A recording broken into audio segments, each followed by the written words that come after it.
नमस्कार साथियों, स्वागत है आपका विजन एग्री एकेडमी में। आज हम आपको सॉल्व करवाने वाले हैं प्रैक्टिस सेट नंबर 10 कृषि प्रावधिक के लिए, या फिर कहें यूपी ट्रिपल एससी AGTA कृषि प्रावधिक का जो प्रैक्टिस सेट नंबर 10 है आज सॉल्व करवाएंगे। पिछले जो है 9 सेट पेपर हम आपको करवा चुके हैं, जो कि आपको पिछली प्लेलिस्ट में मिल जाएंगे। आपके 50 सेट पेपर के नाम से एक प्लेलिस्ट बनी हुई है जिसमें कुल 50 सेट पेपर आपको करवाने वाले हैं, ठीक है। तो उसमें आपको जो है प्लेलिस्ट में पूरा आपको मिल जाएगा, जो कि आपका आज जो प्रैक्टिस सेट रहेगा और जो पिछले भी रहे हैं वो पूरे पैटर्न या फिर कहें नए परीक्षा पैटर्न पर आधारित हैं। जिसमें 65 क्वेश्चन आपके कृषि के, 15 क्वेश्चन कंप्यूटर के व 20 क्वेश्चन यूपी जीके के देखने को मिलेंगे, ठीक। यदि आप 50 सेट पेपर लगा रहे हो, ठीक है, 50 सेट पेपर लगाते हो तो 50% मार्क्स की गारंटी हम ले सकते हैं कि 50% आपके मार्क्स आ जाएंगे, ठीक है। तो यहाँ पर आपको 50 सेट पेपर कंप्लीट करने लगभग 5000 क्वेश्चन होते हैं, ठीक। और जो कि डिफरेंट क्वेश्चन रहेंगे, कोई भी क्वेश्चन सेम होने नहीं देंगे, हम पूरी कोशिश करेंगे, ठीक है। तो बढ़िया से सेट पेपर को सॉल्व करिए, ठीक, और अपने आंसर करिएगा ABCD जो भी होगा। पहले बात करें मोटिवेशनल कोट की, तो कल को आसान बनाने के लिए आज आपको कड़ी मेहनत करनी ही पड़ेगी। यदि हमें आने वाले समय को आसान बनाया, अच्छा बनाना है, तो आज तो मेहनत करनी पड़ेगी। देखो, आज अगर कि आज आप मेहनत कर ले, अच्छे से पढ़ लेते हो, तो कल आप जो है आराम से जो है AGTA पा जाओगे, और AGTA पा जाओगे फिर लाइफ में मज़े ही मज़े हैं, है ना।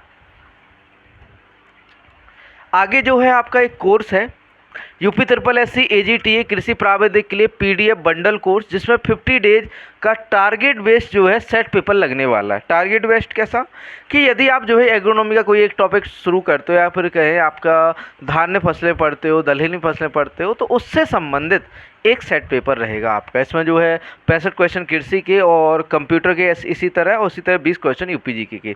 इसमें बिल्कुल टॉपिक वाइज रहने वाला है, और इस प्राइस जो है ओनली आपका 249 है, 250 रुपये मात्र जो है आपका सेट पेपर का खर्चा है, ठीक। और जो कि आपके प्रिंट टेबल रहने वाले हैं। और यदि आप बाय करना चाहते हो सीधा व्हाट्सएप पर मैसेज कर सकते हैं 7880497104 पर। आपको जो है डेमो दिखा दिया जाएगा वहाँ पर। और अगला है जो है PDF bundle course. PDF bundle जो कि पूरा सिलेबस कवर करने वाले हैं। इसमें नोट्स, यहाँ पर केवल नोट्स रहेंगे, वो भी आपके डाउनलोडेबल रहेंगे, आपको बाहर से प्रिंट भी करवा सकते हो, ठीक है। तो जो कि मात्र 499 रुपये में मिलने वाले हैं, ठीक है। जिसमें संपूर्ण पाठ्यक्रम आपको मिलेगा, 5000 plus question, 30 plus practice set मिलने वाले हैं, ठीक है। ये आपका जो है PDF एक है कंप्लीट सिलेबस जो कवर करने वाले इसमें, ठीक। आगे चलते हैं अपने मेन मुद्दे पर, आपका जो है सेट पेपर पर, ठीक। ये तो थोड़ी सी जानकारी हो गई आपके लिए। सेट पेपर नंबर 10 आज लगवाने वाले हैं विजन एग्री एकेडमी की तरफ से। 10वां सेट पेपर आज सॉल्व करवाएंगे। देखो, पूरा का पूरा पैटर्न यहाँ पर अपनाया। भाग 1 में कृषि विज्ञान, भाग 2 में आपका कंप्यूटर, भाग 3 में आपका यूपी जीके उत्तर प्रदेश सामान्य ज्ञान, ठीक। तो सबसे पहले बात करते हैं भाग 1 की, कृषि की। देखो लिखा हुआ है क्वेश्चन नंबर 1, गेहूं की फसल में, क्या भैया, गेहूं की फसल में मेटासल्फ्यूरॉन मिथाइल शाकनाशी का कितनी मात्रा काम में लेते हैं, कितनी मात्रा प्रयोग की जाती है। आपका जो है 16 से 20 ग्राम AI प्रति हेक्टेयर, आपका 4 से 5 ग्राम AI प्रति हेक्टेयर, 40 से 50 ग्राम AI प्रति हेक्टेयर, या 20 से 25 ग्राम AI प्रति हेक्टेयर, कितना प्रयोग में लाया जाता है। तो भैया वो लिया जाता है आपका 4 से 5 ग्राम AI प्रति हेक्टेयर। अगला क्वेश्चन, मनुष्य के द्वारा खरपतवारों का नई जगह में फैलाव डिसेमिनेशन कहलाता है।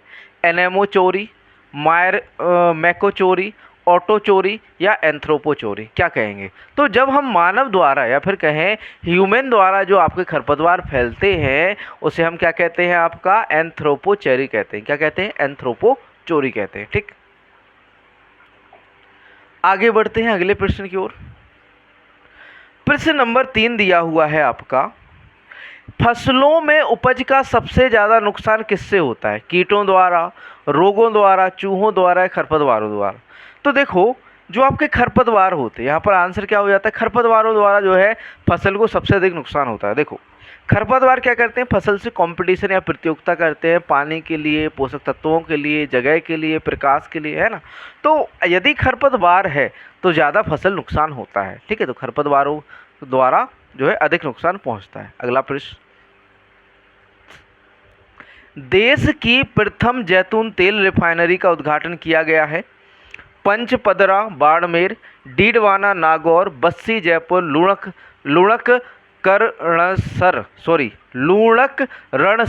लूणक रणसर बीकानेर। तो नॉर्मली आपका जो प्रथम जैतून तेल की रिफाइनरी है लूणक रणसर बीकानेर में खोली गई है। अगला क्वेश्चन, किसी कृषक के पास 1 हेक्टेयर से कम कृषि भूमि है, वह जोत कहलाती है लघु जोत, मध्यम जोत, सीमांत जोत या बृहत जोत। देखो, जो आपकी लघु जोत होती है वो होती है आपकी 1 से 2 हेक्टेयर। यदि फार्मर या किसान के पास 1 से 2 हेक्टेयर ज़मीन है तो उसे हम क्या कहेंगे, लघु जोत। मध्यम जोत कितनी होती है, 2 से 10 हेक्टेयर तक।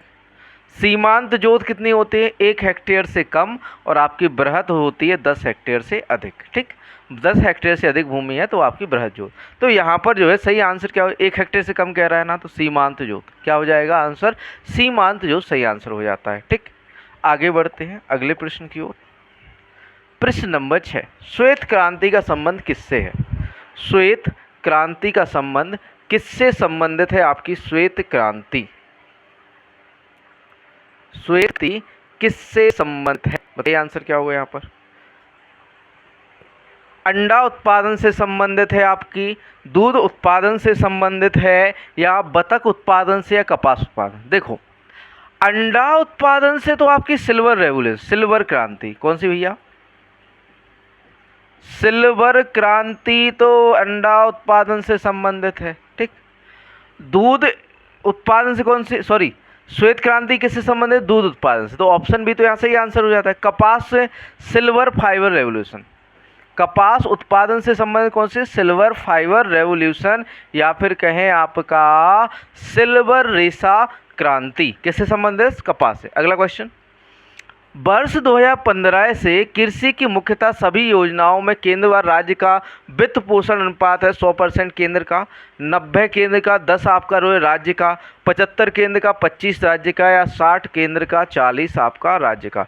तो अगर ये सामान्य राज्य है, साधारण राज्य है, तो आपका 60 और 40 का अनुपात रहता है। ठीक है, 60% जो है केंद्र सरकार का रहता है, 40% स्टेट गवर्नमेंट का। और यदि नॉर्थ ईस्टर्न या फिर कहें उत्तरी पूर्वी राज्य हैं तो 90:10 होता है। यहाँ पर सही आंसर तो आपका क्या हो जाता है, 60:40। और नॉर्थ ईस्टर्न स्टेट के लिए आपका 90:10 रखा है। मतलब कि यदि नॉर्थ है तो 90% केंद्र सरकार का और 10% आपका जो है नॉर्थ ईस्टर्न स्टेट का या फिर कहें उत्तरी पूर्वी राज्यों का हिस्सा होता है। ठीक, अगला क्वेश्चन, बूंद बूंद सिंचाई या ड्रिप सिंचाई में दबाव रहता है 1 से 2 किलोग्राम प्रति सेंटीमीटर स्क्वायर, 2 से 3 किलोग्राम प्रति सेंटीमीटर स्क्वायर, 4.5 किलोग्राम प्रति सेंटीमीटर स्क्वायर, या फिर कहें आपका ऑप्शन डी 10 किलोग्राम प्रति सेंटीमीटर स्क्वायर। बताइए आंसर। तो नॉर्मली जो आपका ड्रिप होता है या फिर कहें ड्रिप इरीगेशन होता है उसमें आपका 1 से 2 किलोग्राम प्रति सेंटीमीटर स्क्वायर का प्रेशर लगा होता है। कितना लगा होता है, 1 से 2 किलोग्राम प्रति सेंटीमीटर स्क्वायर का। ठीक, आगे बढ़ते हैं अगले प्रश्न की बात करें। प्रश्न नंबर 9 है, भूरी क्रांति संबंधित है उर्वरक उत्पादन से, मछली उत्पादन से, जट्रोपा उत्पादन से, खाद्य प्रसंस्करण से।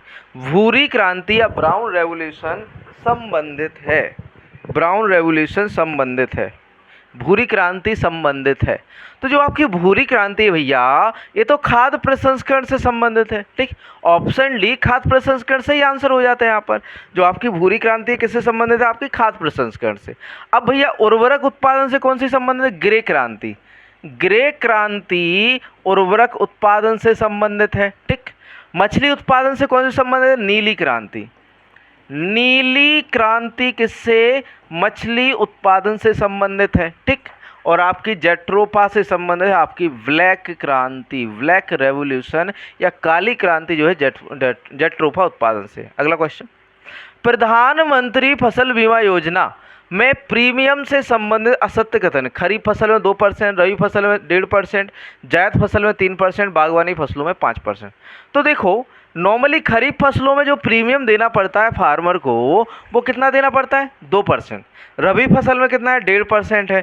जायद में देखो कोई प्रीमियम नहीं लगता, तो यहाँ पर जायद सही आंसर हो जाता है। यह नॉर्मली किसी से मतलब कि प्रीमियम संबंधित नहीं है। असत्य कथन जो है जायद फसल में 3%, बागवानी फसल है तो आपका 5% लगता है। तो यहाँ पर सारे ए बी डी सही है, सी यहाँ पर गलत है। असत्य कथन कौन सा है आपका सी, तो यहाँ पर सही आंसर भी आपका क्या हो जाता है सी हो जाता है। ठीक, अगला प्रश्न, शहरी क्षेत्र के पास उद्यान लगाने की सर्वोत्तम विधि है। शहरी क्षेत्र के पास उद्यान लगाने की सर्वोत्तम विधि है आयताकार, वर्गाकार, हेक्सागोनल या क्विनकोनेक्स। तो नॉर्मली जो शहरी क्षेत्र के पास उद्यान लगा रहे हो तो वहाँ पर आपकी हेक्सागोनल कौन सी प्रणाली बच्चों, हेक्सागोनल जो है उपयुक्त रहती है। ठीक, आगे बढ़ते हैं। अगला प्रश्न, प्रश्न नंबर 12 दिया हुआ है, मृदा स्वास्थ्य कार्ड सॉयल हेल्थ कार्ड की शुरुआत कब हुई? फरवरी 2014 को, फरवरी 2015 को, फरवरी 2016, फरवरी 2017। तो ये जो है सॉयल हेल्थ कार्ड 19 फरवरी 2015 को शुरू किया गया था। कब शुरू किया गया था आपका 19 फरवरी 2015 को। कहाँ से? सूरतगढ़ राजस्थान से। इसमें जो है मृदा के 12 पैरामीटर पर काम किया जाता है। दो देखो, 3 तो आपके फिजिकल पैरामीटर, पीएच हो गया आपका, एक तो आपकी विद्युत चालकता हो गई, एक आपका कार्बनिक आयन, 3 आपके भौतिक पैरामीटर, 3 आपके प्राथमिक पोषक तत्व जैसे आपका नाइट्रोजन, फास्फोरस और पोटास, एक जो है आपका सेकेंडरी या फिर कहें द्वितीयक न्यूट्रिएंट है आपका सल्फर हो गया, और 5 आपके जो है सूक्ष्म या फिर कहें सूक्ष्म पोषक तत्व हैं जैसे आपका जिंक हो गया, कॉपर हो गया, बोरॉन हो गया, मैग्नीशियम हो गया, आयरन हो गया। ठीक है, तो ये जो है 12 पैरामीटर पर काम करता है कौन? Soil health card. और प्रत्येक 3 साल में से जारी किया जाता है, मतलब कि एक जो सॉयल हेल्थ कार्ड होता है वो 3 साल के लिए वैलिड होता है। ठीक, ये पॉइंट भी याद रखना। ठीक, अगला क्वेश्चन, पोमोलॉजी किस भाषा का शब्द है? ग्रीक, लैटिन, अरबी या लैटिन ग्रीक? तो देखो जो पोमोलॉजी शब्द है ये पोमम और आपका लॉजी 2 शब्दों से, लैटिन शब्द पोमम व ग्रीक शब्द लॉजी से मिलकर बना है। मतलब कि पोमम मीन्स होता है फल और ग्रीक शब्द लॉजी मीन्स अध्ययन, यानी फलों की खेती का अध्ययन कहलाता है पोमोलॉजी। और पोमोलॉजी जो है कैसा शब्द है आपका? लैटिन ग्रीक शब्द है। ठीक, कैसा शब्द है? Latin Greek. अगला क्वेश्चन, प्रश्न नंबर 14 है, विश्व पर्यावरण दिवस कब मनाया जाता है? 15 मार्च को, 21 मार्च को, 30 मार्च या 5 जून को? तो नॉर्मली जो विश्व पर्यावरण दिवस है कब मनाया जाता है? 5 जून को मनाया जाता है, सभी को पता है। अगला क्वेश्चन, बीज सूचकांक कहलाता है 1000 बीजों के भार को, 100 बीजों के भार को, 25 बीजों के भार को या 250 बीजों के भार को? तो जो नॉर्मली जो बीज या सीड इंडेक्स होता है 100 बीजों के भार को क्या कहते हैं? सीड इंडेक्स कहते हैं। ये नॉर्मली आपका जो है बड़े सीडों के लिए या फिर कहें जिनका आकार बड़ा होता है, बड़े बीज के लिए प्रयोग किया जाता है। किसको? आपका सीड इंडेक्स को। बड़े बीजों का परीक्षण भार या फिर कहें टेस्ट वेट या सीड इंडेक्स द्वारा उसका वजन निकाला जाता है। और टेस्ट वेट क्या कहलाता है आपका जो है? परीक्षण भार क्या कहलाता है? 1000 बीजों के भार को परीक्षण वजन कहते हैं। 100 बीजों के भार को तो हम कहते हैं बीज सूचकांक या सीड इंडेक्स, और 1000 बीजों के भार को हम क्या कहते हैं? परीक्षण वजन या फिर कहें seed index, seed test weight. ठीक, क्या कहते हैं? टेस्ट वेट कहते हैं। 1000 बीजों के भार को क्या कहते हैं? टेस्ट वेट कहते हैं। ठीक, आगे चलते हैं अगले प्रश्न की ओर। प्रश्न नंबर 16 दिया हुआ है, रसायनों का सिंचाई के साथ देना कहलाता है केमिगेशन, हर्बिगेशन, फर्टिगेशन, उपयुक्त सभी? तो यदि हम रासायनिक या केमिकल को दे रहे हैं इरिगेशन के साथ, सिंचाई के साथ, तो क्या कहलाता है? केमिगेशन। यदि हम जो है हर्बिसाइड या शाकनाशी को दे रहे हैं सिंचाई के साथ तो वो कहलाता है हर्बिगेशन। यदि हम जो है फर्टिलाइजर या फिर कहें उर्वरकों को दे रहे हैं सिंचाई के साथ तो क्या कहलाता है? फर्टिगेशन कहलाता है। ठीक, यहाँ पर जो सही आंसर है ये तो क्या हो जाएगा आपका? केमिगेशन हो जाएगा। ऑप्शन ए केमिगेशन। अगला क्वेश्चन, देश में प्रथम केवीके कृषि विज्ञान केंद्र कहाँ शुरू हुआ? पांडिचेरी में, राजस्थान, हैदराबाद या चेन्नई में? तो देखो पहला कृषि विज्ञान केंद्र आईसीआर के अंडर में पौंडीचेरी में 1974 में खोला गया था। कब खोला गया था? 1974 1974 में। किस समिति की सिफारिश पर आपका? मोहन सिंह मेहता की समिति पर। पूछा जाता है कि केबीके की स्थापना किस समिति की सिफारिश पर हुई थी? तो मोहन सिंह मेहता समिति की सिफारिश पर। ठीक, आगे बात करें कि भैया अभी तक जो है कितने केबीके हैं? जो प्रेजेंट आईसीआर की वेबसाइट पे जाना तो 729 केबीके जो है प्रेजेंट में जो है। कितने के कृषि विज्ञान केंद्र है अभी तक आपके? 729। ठीक, तो यहाँ पर 729 से ही आंसर हो जाता है। ठीक, सॉरी 729 यहाँ पर जो है टोटल केबीके हैं भारत के अंदर। ठीक, आपके जो केबीके है, ठीक, इसकी सफलता का श्रेय, ये क्वेश्चन आपका ज़्यादा ट्रेंडिंग में चल रहा है कि कृषि विज्ञान केंद्र की सफलता का श्रेय किसे जाता है? तो कृषि विज्ञान की सफलता का श्रेय जाता है चंद्रिका प्रसाद को। डॉक्टर चंद्रिका प्रसाद को जो है कृषि विज्ञान की सफलता का श्रेय जाता है। ठीक, आगे बढ़ते हैं अगले प्रश्न की ओर। प्रश्न नंबर 18 दिया हुआ है, न्यूनतम समर्थन मूल्य एमएसपी कब घोषित किए जाते हैं? फसल काटने के बाद, फसल बोने के बाद, फसल काटने से पहले, फसल बोने से पहले। तो देखो, जो आपका न्यूनतम या फिर कहें एमएसपी होता है, ये फसल की बुआई से पहले डिसाइड किए जाते हैं। जैसे आपने देखा होगा खरीफ सीजन से पहले आपका न्यूनतम समर्थन मूल्य घोषित कर दिया जाता है और रबी की फसल की बुआई से पहले ही आपका न्यूनतम समर्थन मूल्य आ जाता है ना। तो जून में आपका जो है एमएसपी घोषित कर दिया जाएगा। कब के लिए? आपके खरीफ के लिए। ठीक, अगला क्वेश्चन, ट्राइकोडर्मा क्या है? यहाँ पर देखो फसल बोने के पहले पहला आंसर हो जाए। अगला क्वेश्चन, ट्राइकोडर्मा क्या है? लाभदायक कीट है, लाभदायक फफूंद है, जैविक कवकनाशी है, बी एंड सी दोनों। तो एक तरह से जो ट्राइकोडर्मा है, क्या बच्चों? ट्राइकोडर्मा है, ये क्या है आपका? लाभदायक फफूंद भी है और जैविक कीट कवकनाशी भी है। क्या है भैया? जैविक कवकनाशी भी है और लाभदायक फफूंद भी है। ठीक, अगला क्वेश्चन, समान वर्षा की मात्रा के बिंदुओं को मिलाने वाली रेखाएं कहलाती हैं आइसोबात, आइसोटेक, आइसोहेट, आइसोहेल। तो समान वर्षा की बिंदुओं को मिलाने वाली जो रेखाएं होती हैं उन्हें क्या कहा जाता है? आपका आइसोहेट कहा जाता है। क्या कहा जाता है बच्चों? आइसोहेट कहा जाता है। ठीक, आगे बढ़ते हैं अगला प्रश्न। प्रश्न नंबर 21 दिया हुआ है, उद्यान विज्ञान का भारत सरकार द्वारा नया programme MIDH, mission for integrated development of horticulture. MIDH का फुल फॉर्म क्या होता है? Mission for integrated development of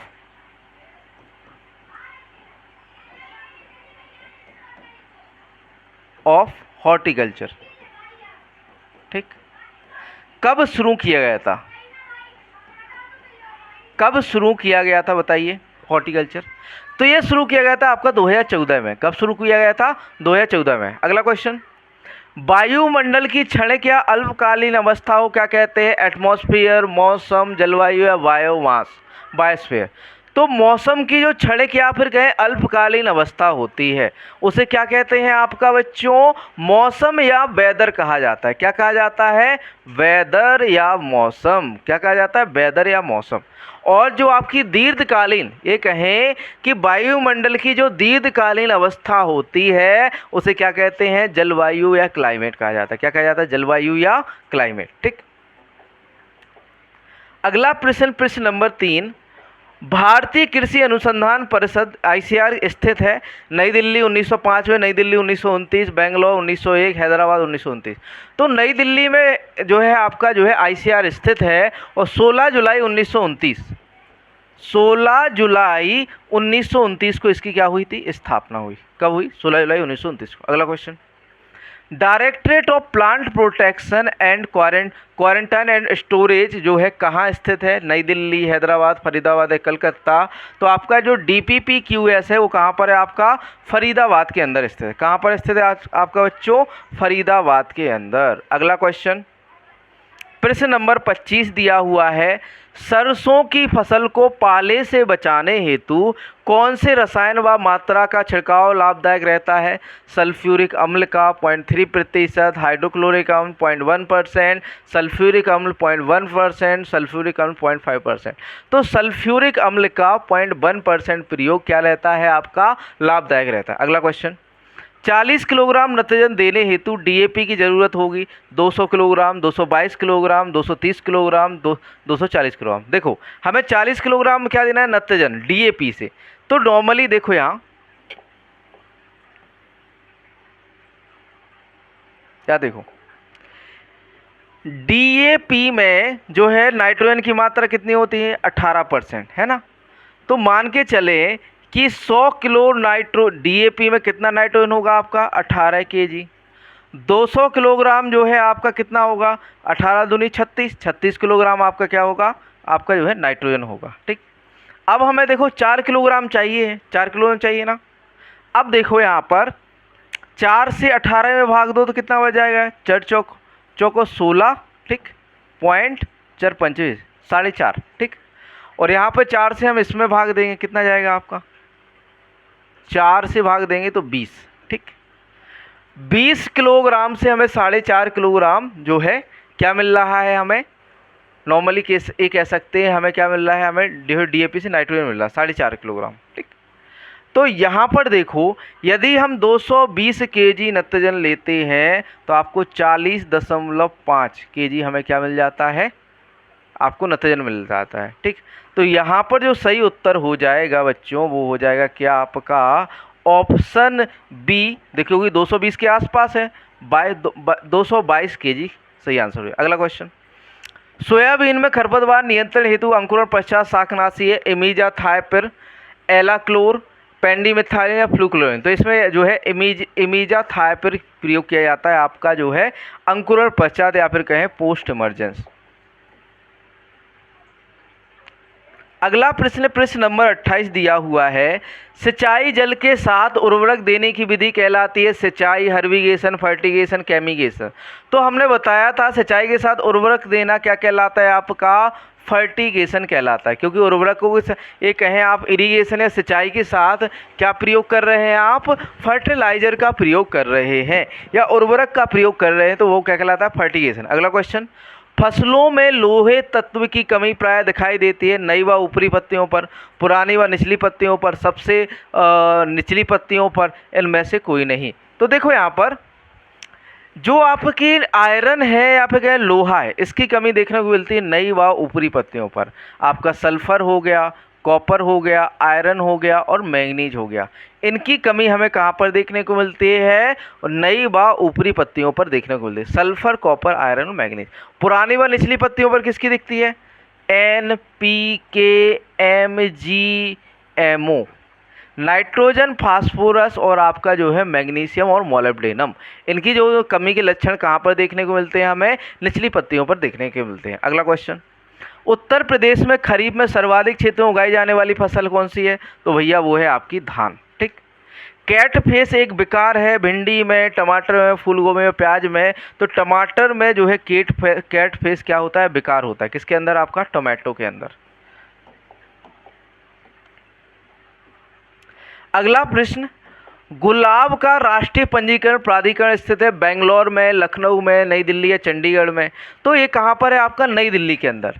आपका गुलाब का राष्ट्रीय पंजीकरण प्राधिकरण कहाँ पर स्थित है? आपका नई दिल्ली में। अगला क्वेश्चन, एग मार्क या फिर कहें एग्रीकल्चर मार्केटिंग कानून बनाया गया 1937 में, 1955 में, 1975 या 1986। तो 1937 में आपका जो है एग मार्क कानून या एग्रीकल्चर मार्केटिंग जो है बनाया। इसका जो लैब है या एग मार्क जो लैब है वो कहाँ पर है? आपका नागपुर के अंदर। कहाँ पर है? नागपुर। अगला क्वेश्चन, बकरी की रोमन नाक दिखावट वाली नस्ल कौन सी है? जमुनापारी, बरबरी, बीटल या मारवाड़। तो जमुनापारी जो नस्ल है, कौन सी? जमुनापरी या जमुनापारी जो नस्ल है वो नॉर्मली कैसी है? इसकी जो नाक होती है रोमन नोज होती है, ठीक। को रोगाणुनाशक की तरह पशु चिकित्सा में काम लेते हैं बोरिक एसिड को, क्लोरोफॉर्म या अदरक या यूरिया। तो बोरिक एसिड को रोगाणुनाशक के रूप में क्या लेते हैं? तरह जो है पशु चिकित्सा में काम लेते हैं। किसको? आपका boric acid. Option A boric acid यहाँ पर सही आंसर हो जाता है।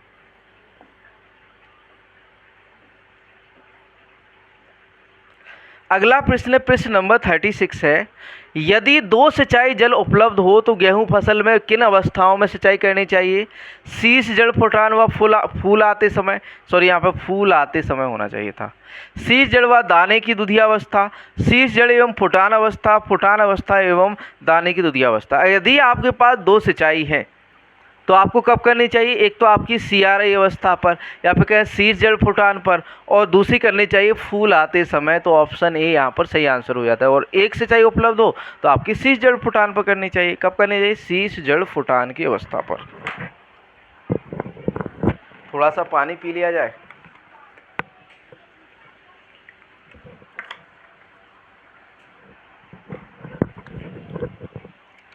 अगले क्वेश्चन की बात करें, खाद उर्वरकों भू परिष्करण क्रियाओं तथा सिंचाई के प्रयोग से उत्पन्न होने वाली भू उर्वरता कहलाती है प्राकृतिक उर्वरता, उपार्जित उर्वरता, भूमि उत्पादकता या उर्वरता। तो नॉर्मली ये क्या कहलाती है? आपकी उपार्जित उर्वरता कहलाती है। खाद उर्वरक भू परिष्करण क्रियाओं तथा सिंचाई के प्रयोग से उत्पन्न होने वाली भू उर्वरता क्या कहलाती है? आपकी उपार्जित उर्वरता कहलाती है। ठीक।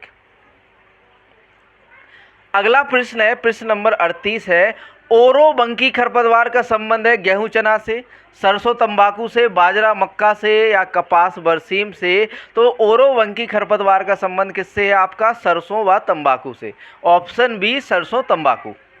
अगला प्रश्न, मुर्गी के शरीर का तापमान होता है 98.2 degree Fahrenheit, 102 degree Fahrenheit, 65 degree Fahrenheit, 160 degree Fahrenheit.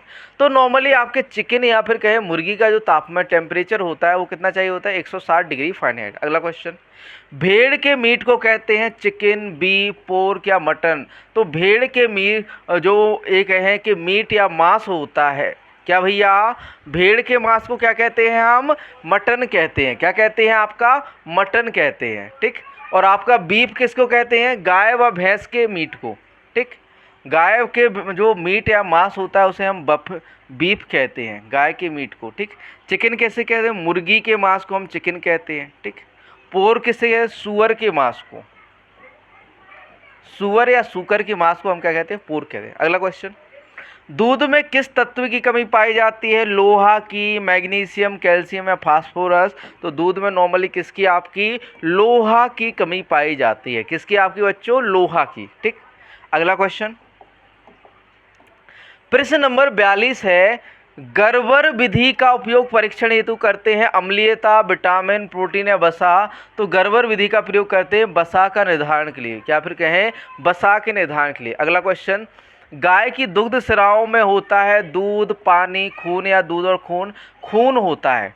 गाय की दुग्ध स्राव में क्या होता है आपका बच्चों? खून होता है। अगला क्वेश्चन, भारत में कपास की एक गांठ का वजन कितने किलोग्राम होता है? बताइए आंसर। भारत में कपास की एक गांठ का वजन कितना होता है? 160 किलोग्राम, 190, 170, 100, 210। तो 170 किलोग्राम जो है एक गट्ठे का या फिर कहें एक गांठ का भार होता है। कहाँ पर? आपका भारत में कपास का। अगला क्वेश्चन, निम्नलिखित में से कौन सी मक्का की संकर किस्म है? गंगावन, किसान, अंबर या विक्रम? तो गंगावन जो है मक्का की पहली संकर किस्म है। कौन सी संकर किस्म है बच्चों? मक्का की पहली संकर किस्म। आगे बढ़ते हैं। अगला प्रश्न, प्रश्न नंबर 46 दिया हुआ है, का वैज्ञानिक नाम कार्थियम टिंक्टोरियस है? तिल का, सूरजमुखी का, तारामीरा या कुसुम? तो कुसुम का जो साइंटिफिक नेम होता है वो क्या होता है? कार्थियमस टिंक्टोरियस। अगला क्वेश्चन, वातावरण में कार्बन डाइऑक्साइड की औसत सांद्रता होती है 300 ppm, 30 ppm, 3 ppm या 0.03 ppm? तो नॉर्मली आपकी 30 ppm। वातावरण में कार्बन डाइऑक्साइड की औसत सांद्रता कितनी होती है? आपकी 300 ppm होती है। कितनी? 300 ppm। अगला क्वेश्चन, शुष्क भूमि खेती की जा सकती है वर्षा जहां वार्षिक वर्षा होती है 1000 mm, 750 से 1000 mm, 750 mm से कम या 750 mm से अधिक? तो देखो यहाँ पर क्या कह रहा है? ड्राई लैंड फार्मिंग कह रहा है। यहाँ पर ड्राई लैंड फार्मिंग, शुष्क भूमि खेती। ठीक। तो शुष्क भूमि खेती जो है 750 से 1000 mm यदि वार्षिक वर्षा हो रही है तो वहां पर शुष्क भूमि खेती की जाती है। अगला क्वेश्चन,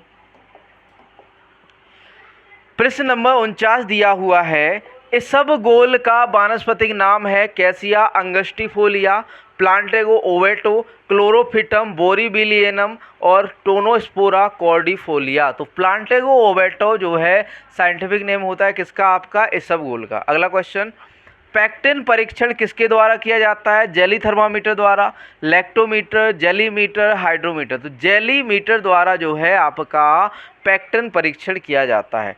पैक्टिन परीक्षण किसके द्वारा किया जाता है, आपका जेलीमीटर द्वारा। पैक्टिन परीक्षण किसके द्वारा किया जाता है बच्चों, जेलीमीटर द्वारा। अगला प्रश्न,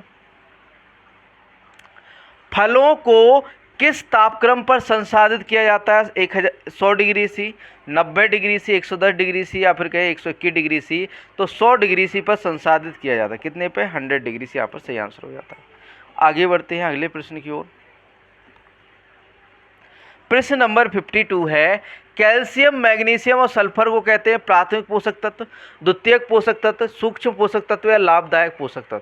तो ये नॉर्मली कैल्शियम, मैग्नीशियम और सल्फर कैसे हैं, आपके द्वितीयक पोषक तत्व हैं।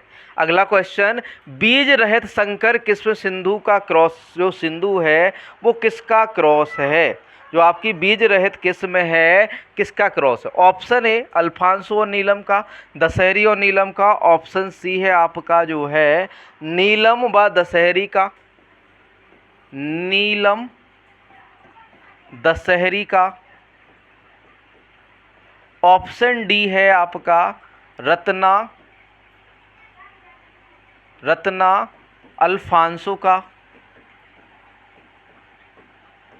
किसका क्रॉस है, तो नॉर्मली जो आपका सिंधु वैरायटी है वो रत्ना और अल्फांसो का क्रॉस है। किसका क्रॉस है भैया, रत्ना व अल्फांसो का क्रॉस। रत्ना व अल्फांसो का क्रॉस किसका भैया, रत्ना और अल्फांसो का क्रॉस कौन है, आपका जो है सिंधु, जो फर्स्ट या फिर कहें विश्व की पहली बीज रहित या सीडलेस किस्म है, फर्स्ट सीडलेस वैरायटी है कौन सी, आपकी सिंधु। आम की कह रहे हैं ना, वैसे तो और भी वैरायटी है लेकिन पहली सीडलेस वैरायटी किसकी, आपकी मैंगो की। अगला प्रश्न है, अचार में परिरक्षण हेतु नमक की प्रतिशतता होती है 1 से 5%, 15 से 20, 5 से 10 या 20 से 25%। तो 15 से 20% अचार में परिरक्षण के हेतु नमक की कितनी मात्रा चाहिए होती है, 15 से 20%। अगला क्वेश्चन, निम्न में से कौन सी गाय की सबसे भारी नस्ल है, जर्सी, हॉलिस्टीन फ्रीजियन, गिर या राठी। तो जो हॉलिस्टीन फ्रीजियन है ये जो है विश्व में अधिक दुग्ध उत्पादक है और साथ में साथ सबसे भारी नस्ल है। अगला क्वेश्चन, अंडा उत्पादन में मुर्गी की कौन सी नस्ल का विश्व में प्रथम स्थान है, Rhode Island red, Plymouth rock, red Cornish, white leghorn. तो व्हाइट लेगहॉर्न जो है सबसे अधिक जो है अंडा उत्पादन करती है विश्व में, ठीक। अगला क्वेश्चन, पशुओं की आयु ज्ञात करने का सबसे अच्छे तरीका है शरीर देखकर, खुर देखकर, सींग द्वारा या दांतों द्वारा। तो दांतों द्वारा जो है अच्छे से उसकी आयु को बताया जा सकता है, या फिर एक कहें एक पशु की आयु को ज्ञात करने के लिए हमें उसके दांतों को देखकर हम बता सकते हैं, ठीक। अगला क्वेश्चन है, प्रश्न नंबर है आपका 58, 58वां प्रश्न। गर्बर विधि से वसा प्रतिशत ज्ञात करने के लिए दूध की कितनी मात्रा प्रयुक्त की जाती है, 10 मिलीग्राम, आपका तो 10.75 ml, 10.25 ml या 11 ml। तो 10.25 मिली का जो है प्रयोग किया जाता है आपका जो है गर्बर विधि में वसा प्रतिशत ज्ञात करने के लिए। अगला क्वेश्चन, निम्न में से कौन सी मृदु रेचक औषधि है, अरंडी का तेल, कपूर, अल्कोहल या लाइजोल। तो अरंडी का जो तेल होता है, ऑयल होता है, वो मृदु रेचक औषधि होता है। अगला क्वेश्चन, पेंडिमिथाइलिन का उपयोग कैसे किया जाता है, निर्गमन पूर्व, प्री इमरजेंस, निर्गमोत्तर, पोस्ट इमरजेंस, आपका प्रारंभिक निर्गमोत्तर या फिर कहें अर्ली पोस्ट इमरजेंस या फिर कहें निर्गमोत्तर देरी से लेट पोस्ट इमरजेंस। तो जो आपका पेंडिमिथाइलिन है इसका प्रयोग किया जाता है निर्गमन पूर्व या फिर कहें प्री इमरजेंस। अगला क्वेश्चन, मोथे का प्रवर्धन होता है बीज द्वारा, भूमिगत तने द्वारा, पत्ती द्वारा या प्रकंद द्वारा। तो आपका जो मोथा है इसका जो एक है प्रवर्धन किया जाता है वो किसके द्वारा किया जाता है, भूमिगत तने द्वारा किया जाता है। किसके द्वारा किया जाता है बच्चों, भूमिगत तने द्वारा किया जाता है। अगला क्वेश्चन, प्रश्न नंबर 62 है, फिफ्स प्रयोगशाला की स्थापना बिहार में कब हुई थी? 1905 में, 1911, 1936 या 1929? पहले आप लोग इसका आंसर करिए, फिर मैं बताता हूँ फिफ्स प्रयोगशाला क्या थी। ऑलरेडी लिखा हुआ है, देखो 1905 में हुई थी। जो आपकी फिफ्स प्रयोगशाला है, यह नॉर्मली जो है आपका जो IARI है, जो 1905 में स्थापित हुई, तो फिफ्स प्रयोगशाला के रूप में उपयोग जो है एक है कि इसका जो है स्थापना हुई थी। बाद में इसको IARI या भारतीय कृषि अनुसंधान संस्थान IARI के मूल रूप से संस्थान 1905 में एक अमेरिकी समाज सेवक मिस्टर हेनरी फिफ्स द्वारा दिए गए 30,000 पाउंड के सहयोग से फिफ्स प्रयोगशाला के नाम से पूसा बिहार में हुई थी। किसकी? IARI की। ठीक है, तो IARI की शुरुआत में जो स्थापना है वो किसके रूप में होती है? फिफ्स प्रयोगशाला में के रूप में। ठीक, तिल फसल किस कुल से संबंधित है? एस्टरेसी, यूफोरबिएसी, पेडलिएसी या फेबेसी? तो यह किससे संबंधित है? आपकी पेडलिएसी से संबंधित है। तिल फसल किस कुल से संबंधित है? आपकी पेडलिएसी से। अगला क्वेश्चन, एक किसान 1 हेक्टेयर में आम का बाग पंचकोणीय विधि से लगाता चाहता है। यदि आम के पौधों की दूरी 8 × 8 मीटर हो तो मुख्य पौधों की कुल दूरी संख्या बताइए। तो यहाँ पर जो है 156 सही आंसर हो जाता है, 156। यहाँ पर सॉरी, यहाँ पर 156 नहीं है आंसर। ठीक, पंचकोणीय विधि से यदि हम लगा रहे हैं, 8 मीटर की दूरी रखी जा रही है। हाँ सॉरी, वो सेंटीमीटर में था। यहाँ पर 156 जो है सही आंसर हो जाएगा, 156। अगला क्वेश्चन, पाइनएप्पल निम्न में से किसकी किस्म है? स्वीट ऑरेंज की, अनानास की, केला या ऑरेंज की? तो ये किसकी है? आपकी स्वीट ऑरेंज की किस्म है।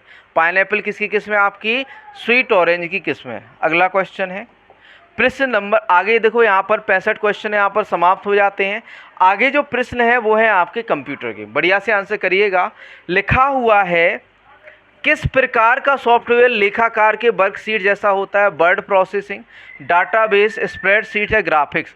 तो लेखाकार की वर्कशीट जैसा कौन सा होता है? आपका स्प्रेडशीट होता है। क्या होता है? स्प्रेडशीट। अगला क्वेश्चन, कंप्यूटर में डाटा किसे कहा जाता है?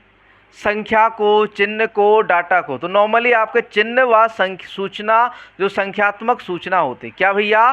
चिन्ह व संख्यात्मक सूचना को हम क्या कहते हैं? डाटा कहा जाता है। अगला क्वेश्चन, कंप्यूटर में काम करने के लिए किस सॉफ्टवेयर का प्रयोग किया जाता है? System software, application software, programme या पैकेज? तो एप्लीकेशन सॉफ्टवेयर का प्रयोग किया जाता है किसके अंदर? आपका कंप्यूटर में। ठीक,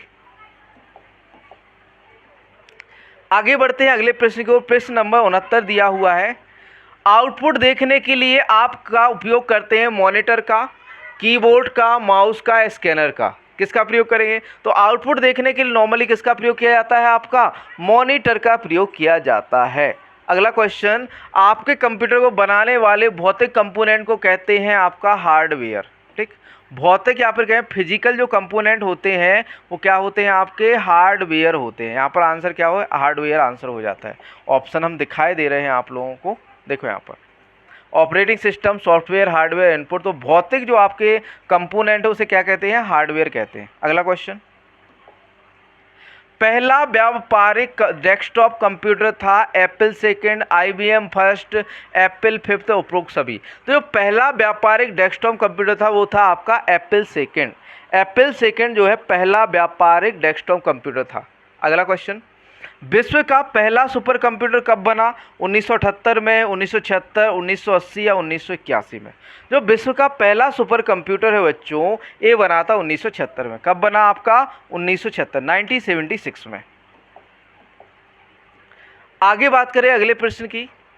प्रश्न नंबर 73 है, सूचना शेयर करने के लिए एक दूसरे से कनेक्टेड या अधिक कंप्यूटर से कनेक्टेड निम्नलिखित से बनाया जाता है? नेटवर्क को, राउटर को, सर्वर को या इंटरनेट को? तो यहाँ पर जो है सही आंसर क्या हो जाता है? आपका network.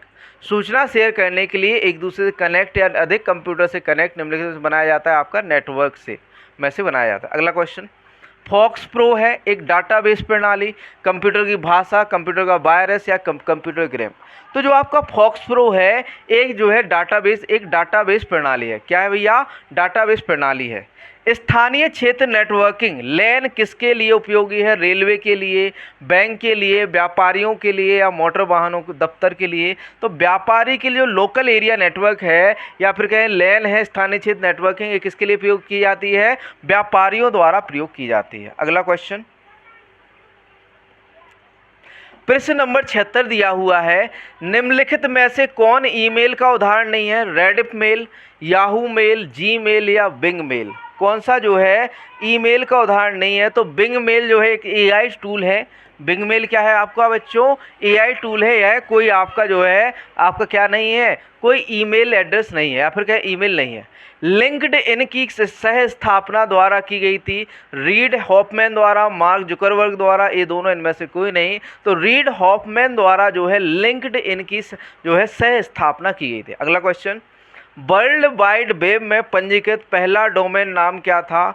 www.linux.com, www.computer.com, www.server.com, www.symbolics.com। बताइए कौन सा है पहला जो है वर्ल्ड वाइड वेब में जो रजिस्टर पहला डोमेन नाम था भैया, वो था आपका symbolics.com। कौन सा आपका था? symbolics.com। आगे चलते हैं, अगला प्रश्न, प्रश्न नंबर 79 है, www के लिए इनमें से किस प्रोटोकॉल का प्रयोग किया जाता है? FTP का, SMTP का, TCP या IP का, HTTP का? तो नॉर्मली किसका प्रयोग किया जाता है आपका? HTTP का प्रयोग किया जाता है। अगला क्वेश्चन, उबंटू क्या है? Web browser, external hard drive, malware, operating system? तो उबंटू एक प्रकार का क्या है आपका? ऑपरेटिंग सिस्टम है। क्या है बच्चों? Operating system. यहाँ पर 15 क्वेश्चन आपके कंप्यूटर के समाप्त हो जाते हैं। आगे जो है भाग 3 में आपके उत्तर प्रदेश सामान्य ज्ञान के 20 क्वेश्चन हम सॉल्व करेंगे। पहला क्वेश्चन है आपका, 16 महाजनपदों का उल्लेख किस बौद्ध ग्रंथ में मिलता है? अगुंतर निकाय में, दीध निकाय में, संयुक्त निकाय या इनमें से कोई नहीं? तो जो आपके 16 महाजनपद हैं, इनका जो उल्लेख है किस में मिलता है आपका? आगुंतर निकाय में देखने को मिलता है। कहाँ पर देखने को मिलता है? आगुंतर निकाय में। अगला क्वेश्चन, उत्तर प्रदेश का महाजनपद अपने महीन सूती वस्त्रों के लिए जाना जाता है? वत्स, काशी, कुरु या चेदी? कौन सा जो है महाजनपद महीन सूती वस्त्रों के लिए जाना जाता है? तो वत्स। वत्स जो है महीन सूती वस्त्रों के लिए जाना जाता है। अगला क्वेश्चन, प्रश्न नंबर 83 है, उत्तर प्रदेश के किस महाजनपद को गंगा नदी द्वारा 2 भागों में विभाजित किया जाता है? कोसला को, असाका, पांचाल या बस? किसको जो है महाजनपद को जो है गंगा नदी द्वारा 2 भागों में विभाजित किया गया? तो वो था आपका पांचाल। कौन सा भैया? कौन सा वंश था? पांचाल वंश था। ठीक, या फिर क्या है महाजनपद था, सॉरी, पांचाल महाजनपद को जो है गंगा नदी द्वारा 2 भागों में विभाजित किया गया। अगला क्वेश्चन, उत्तर प्रदेश में कितने महाजनपद थे? 16, 7, 8 या 4? तो 8 महाजनपद जो है उत्तर प्रदेश में थे। कितने महाजनपद थे आपके? 8। अगला क्वेश्चन, उत्तर प्रदेश का कौन सा शहर कुषाण काल के दौरान जैनियों के लिए एक समृद्ध केंद्र था? कुशीनगर, मथुरा, वाराणसी या कौशाम्बी? तो मथुरा जो है, यहाँ पर सही आंसर क्या हो जाएगा? मथुरा। उत्तर प्रदेश का कौन सा शहर कुषाण काल के दौरान जैनियों के लिए एक समृद्ध केंद्र था? तो वो था आपका बच्चों मथुरा। क्या भैया? मथुरा। अगला क्वेश्चन, गौतम बुद्ध ने अपना प्रथम उपदेश कहाँ दिया था? वैशाली में, कौशाम्बी में, सारनाथ या पावापुरी में? गौतम बुद्ध ने अपना पहला उपदेश कहाँ पर दिया था बच्चों? आपका जो है सारनाथ में। कहाँ पर दिया पहला उपदेश? सारनाथ के अंदर दिया था। अगला क्वेश्चन, बुद्ध ने सर्वाधिक उपदेश कहाँ दिए? बुद्ध ने सर्वाधिक उपदेश कहाँ पर दिए? बुद्ध ने सर्वाधिक उपदेश कहाँ पर दिए? चलिए इसके ऑप्शन देख लेते हैं आपके। बुद्ध ने सर्वाधिक उपदेश कहाँ पर दिए आपके? वैशाली में, श्रावस्ती में, कौशाम्बी या राजगृह में? तो श्रावस्ती में सबसे अधिक उपदेश दिए किसने? आपने, बुद्ध ने। अगला क्वेश्चन, इलाहाबाद का अशोक स्तंभ किसके शासन के बारे में सूचना प्रदान करता है? इलाहाबाद का जो आपका स्तंभ है किसके शासन काल के बारे में सूचना प्रदान करता है? चंद्रगुप्त मौर्य, चंद्रगुप्त प्रथम, चंद्रगुप्त द्वितीय, समुद्रगुप्त? तो समुद्रगुप्त के बारे में जो है जानकारी या सूचना प्रदान करता है कौन सा आपका? इलाहाबाद का अशोक स्तंभ। अगला क्वेश्चन, गुप्तोत्तर युग में प्रमुख व्यापारिक केंद्र था? कन्नौज, उज्जैन, धार या देवगिरी? गुप्तोत्तर युग में जो प्रमुख व्यापारिक केंद्र था भैया वो था आपका क्या? कन्नौज था। कौन सा था आपका? कन्नौज। आगे चलते हैं,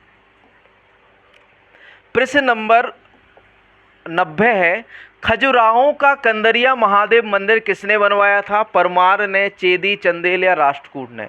तो जो आपका खजुराहो का कंदरिया महादेव मंदिर है ये किसने बनाया था? चंदेलों ने या फिर चंदेल ने बनवाया था। अगला क्वेश्चन, हर्षचरित नामक पुस्तक किसने लिखी? आर्यभट्ट ने, बाणभट्ट ने, विष्णुगुप्त या कालिदास ने? तो आपके जो बाणभट्ट हैं, हर्षचरित किसने लिखी है? आपकी बाणभट्ट द्वारा रचित है। किसके द्वारा लिखी गई है? आपकी बाणभट्ट द्वारा लिखी गई। अगला क्वेश्चन, उत्तर प्रदेश में बुक्सा जनजातियां कहाँ रहती हैं? बिजनौर में, बलरामपुर, श्रावस्ती या चित्रकूट में? आपकी जो बुक्सा जनजाति हैं वो उत्तर प्रदेश में कहाँ पर पाई जाती है? बिजनौर में। कहाँ पर पाई जाती है बच्चों? बिजनौर में। ठीक, आगे बढ़ते हैं अगले प्रश्न की ओर। प्रश्न नंबर 93 है, उत्तर प्रदेश राज्य सरकार नेपाल से लगे बलरामपुर, बहराइच, लखीमपुर, खीरी और पीलीभीत जिलों में के किन आदिवासी गांवों को जोड़ने का काम कर रही है? थारू, बुक्सा, भोटिया, खरवार। तो थारू जनजाति को जोड़ने का काम कर रही है कौन? आपका जो है सरकार। ठीक, उत्तर प्रदेश का तीसरा सबसे बड़ा जिला कौन सा है? जालौन, हरदोई, उन्नाव या गोरखपुर? तो जो उत्तर प्रदेश का तीसरा सबसे बड़ा जिला कौन सा है? आपका हरदोई है। कौन सा है? आपका हरदोई।